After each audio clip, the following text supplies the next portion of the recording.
Hi, my name is Mr. Rector Recinto. I'm 49 years old. I was born on May 9, 1963. Where were you born and raised? I was born in the Philippines and raised in the Philippines as well. How many of you were in the family? And what did your parents do for a living? Actually, we're 11 in the family. My mom works, and my dad is a salesman in a appliance industry, and my mom works in a government office. Is all of the in your family in America now? Yes. Do you miss living with them? If so, what do you miss about it? What do you mean living with them? Like living together, as a family. Well, definitely, because we've been together for the longest time, and now each and everyone have their own family. So, I wish we could really see more often, as we did it in the past. Um, can you tell me one special memory you have with your family in the Philippines? Well, there's a lot of things that I really miss in the Philippines. Not only the typhoons that everything thought was really devastating, but this also makes us everyone together. And most of the time, we don't have school when there's a storm, so we eat together at the same time, and we have happy times during those times.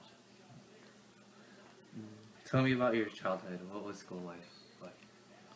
Well, I'm the eighth from the eldest of the 11 kids, and I'm just an ordinary student, I would say.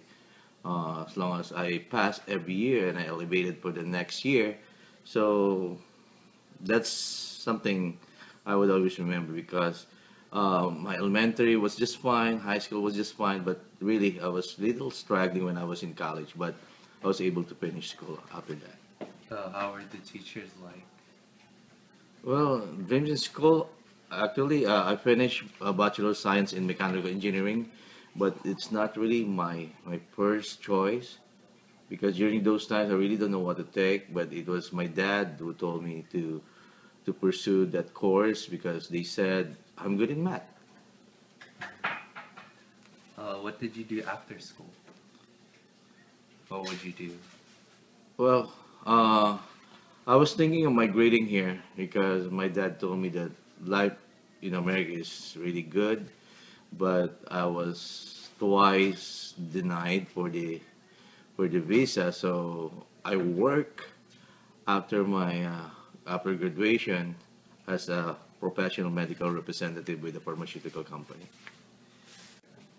What was it like living during the Marcos regime?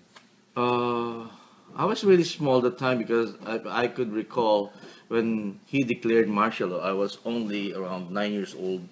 So all I know is we have curfews that we have to follow. That after 12 midnight you have to be at your home or somewhere else, and if they catch you, walking around any streets or what, you're gonna be arrested. So nothing much that I could remember about martial law.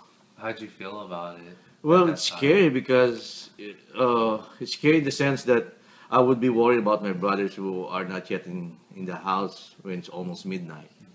But other than that, because I'm still young, I really don't know. Did you have any opinions about Marcos at all? I just heard that martial law is not good, but totally, I really have no understanding about martial law during those times. Only now that I know if I was really a grown-up guy or boy that time, it could be difficult for me. Um, what do you remember that was very different there than in the U.S.? Well, uh, to tell you honestly, when I got here, it's my first time to be in the U.S. So I never thought of what I'm gonna do here. But honestly, there's really a big difference. Maybe the environment that I'm living here when I got here was really nice, so it's easier for me to adapt to the kind of environment I've been living here when I started living here in the U.S. Can you describe the environment? Well, Philippines is a tropical country, so most of the time it's hot. Mm. So the weather's kind of not good for me, although I lived there for the longest time. But when I landed here in America, I really enjoyed the weather.